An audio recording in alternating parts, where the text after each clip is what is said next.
Quais valores você tem que ter em mãos na hora de comprar o seu imóvel? Pessoal, isso é uma das dúvidas mais frequentes que a gente tem aqui. Então a gente vai falar de cada uma delas, né? Na verdade, assim, existem alguns valores que você tem que ter, mesmo pagando o imóvel à vista ou pagando o imóvel financiado, você tem que dispor de alguns valores para realizar essa transferência. Daí a gente vai falar tanto quanto você vai comprar à vista, como você vai comprar financiado e até quando você vai comprar um imóvel comercial. Quais são os valores que você tem que ter em mãos para conseguir finalizar e realizar essa compra, a compra do seu imóvel? A gente vai falar cada uma delas aqui, mas antes você já sabe, né? Segue a gente, curte, compartilha esse vídeo que vai ser bem legal. Se você conhece alguém que está comprando um imóvel, iniciando a busca, isso vai ajudar bastante ele, tá? Então bora lá? Bom, o que acontece? Geralmente a gente orienta aqui os clientes, né, a definirem qual é a região. Porque o que acontece? Quando ele define qual que é o tipo de imóvel, qual que é a região, ele já vai entender qual que é o valor do imóvel. E se ele for comprar esse imóvel financiado, aí ele já vai saber qual que é o valor que ele vai ter que dar de entrada. Mas, pessoal, não é só esse valor que você tem que ter em mãos para finalizar, de fato, a transferência e a compra desse imóvel, né? A compra e a transferência. Então, vamos lá. Primeiro eu vou falar da compra à vista, tá? Então, o que vai acontecer? Se você estiver comprando um imóvel residencial à vista, você vai ter ali um custo de, primeiro, tá? O custo de transferência desse imóvel. Pessoal, existe o ITBI, tá? Todas as vezes quando a gente vai realizar a compra de um imóvel, você tem que pagar um imposto, que é o ITBI. Esse imposto, ele tem uma variação de cada região. Aqui em Brasília, que a gente está falando aqui, ele custa 3% sobre o valor do imóvel. Além desse valor, pessoal, você também tem que realizar o pagamento da escritura, tá? Porque vamos lá, no momento que você negocia o seu imóvel, muito provavelmente, se você estiver sendo assistido por um corretor, ele vai providenciar para você um contrato de promessa de compra e venda.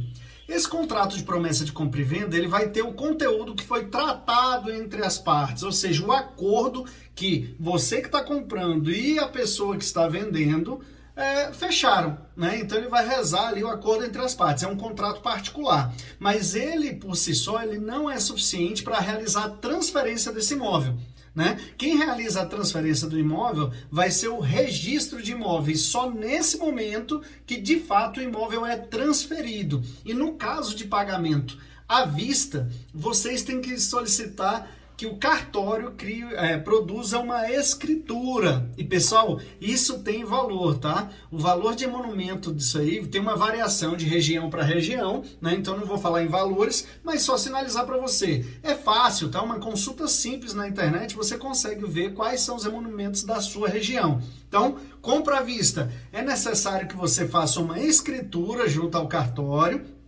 e em seguida leve para o registro de imóvel. Pessoal, ou seja, a gente falou de 3 valores que você vai ter que dispor, além do valor que você vai pagar para o vendedor.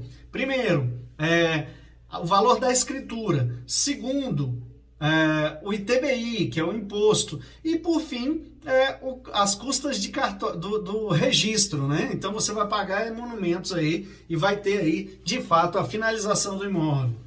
Agora, pessoal, e se for financiado, tá? Muda alguma coisa? Ó, muda sim! Tem algumas coisas que saem e outras que entram. Vamos lá, então. Em todos eles, só para antecipar, você vai ter que realizar o pagamento do registro. Isso aí não tem como fugir. E cada região, cada imóvel ele vai ter um registro específico para você ir até lá, tá?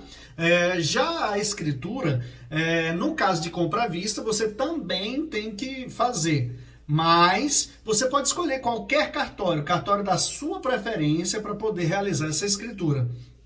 Pessoal, já nos imóveis financiados, você não necessariamente precisa realizar o pagamento da escritura. É isso mesmo, ó, vamos economizar, tá? Por quê? Quando você realiza o financiamento, o próprio contrato de financiamento do banco, Caixa Econômica, Itaú, ou seja, dos diversos bancos aí, eles têm força de escritura, tá? Então não é necessário que você realize ali o pagamento e nem a criação de uma escritura em um cartório, tá? Claro, consulte o seu banco, tá? Existem alguns bancos que vão exigir de você, mas em via de regra não é necessário fazer isso aí, pessoal. Então vale muito a pena você entender essa situação e não pagar esse valor. Agora, ou seja, a gente falou aqui, ó, quais são os valores então que vai incidir no financiamento, pessoal? O ITBI não tem como fugir, tá? E também o registro de imóveis, né? Em alguns casos você vai dispensar aí o valor da escritura. Mas claro, isso também pode ser opcional. Por exemplo, se você for financiar um imóvel na Caixa, no Itaú, enfim, em qualquer banco, você vai poder levar isso aí direto para o registro de imóveis. Mas se for da sua vontade, você pode sim fazer essa escritura. Tem gente que fala assim, Josivaldo, eu quero a escritura do meu imóvel. Mas, enfim, cada um seu cada qual, e vale a pena, tá realizando um sonho, faz o que você quiser. Mas, se quiser economizar, não precisa. Agora, pessoal, um valor a mais que vai acontecer quando você faz o financiamento, tá? O financiamento, principalmente quando é imóvel usado, você vai ter que pagar. Agora, para o banco, né? O banco exige o pagamento da avaliação. Então é um pagamento adicional, fora as custas, né, de taxa de abertura de crédito, que aí tem algumas variações entre os bancos, mas você vai ter esse custo adicional quando você faz o financiamento. E a gente está falando de imóvel residencial, tá? E, pessoal, quando você vai fazer uma operação em imóveis comerciais, ou seja, quando você vai fazer o financiamento da sua loja, enfim, de um imóvel que não é residencial, você ainda vai arcar com o IOF, que é o Imposto sobre a Operação Financeira. Então, vamos lá. Está financiando um imóvel residencial? ITBI, escrituras pode dispensar, mas você pode pagar se você quiser, e o registro de imóveis. E mais a taxa, que é a taxa do banco, né? Taxa à vista, alguns chamam, né? Mas, em via de regra, o maior valor vai ser o valor da avaliação do seu imóvel, tá? E, por fim, vou aproveitar para falar também, pessoal, eu sei que acontece em menor quantidade, mas aqui em Brasília acontece muito, tá? Existem alguns imóveis aqui em Brasília que tem duas situações específicas, tá? A primeira delas é a cessão de direitos, né? Então, existem dois tipos, vamos lá, vamos dividir assim, vamos colocar assim, dois tipos de cessão de direito.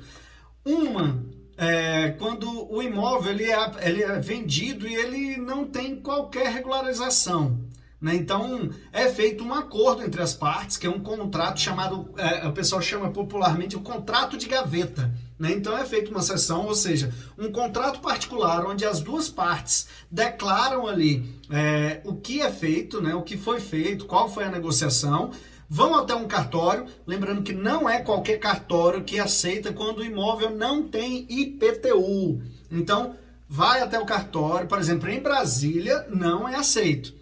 Mas você vai até o cartório e reconhece firma das assinaturas. E é fortemente, eu oriento fortemente vocês também pegarem uma procuração para que você consiga ter um encadeamento de todas as seções de direito desde o momento que o terreno foi desmembrado, enfim, até o momento, aí todas as transferências de todos os compradores e vendedores, juntamente com a procuração. A procuração é legal nesse caso porque o contrato, ele não ele fica com você. Se você perde esse contrato, é um problema, você tem que buscar novamente aí o proprietário.